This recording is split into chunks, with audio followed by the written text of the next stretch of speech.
And so today, we're going to come here, as we always come here, in peace, in unity, in love, and against hatred, against racism, and against fascism.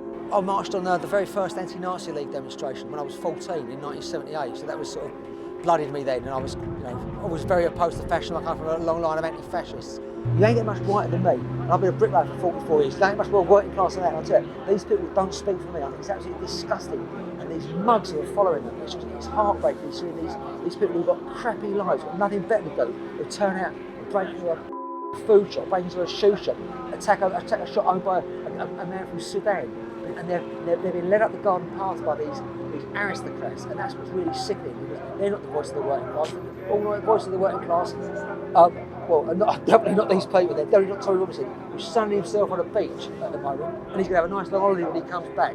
The media and our politicians are absolutely responsible for the rise in racism, fascism and Islamophobia. And it's all down to poverty. So we've got politicians with a combination of continuing austerity policies. So people can't get housing, they haven't got enough to live on, they can't afford their heating.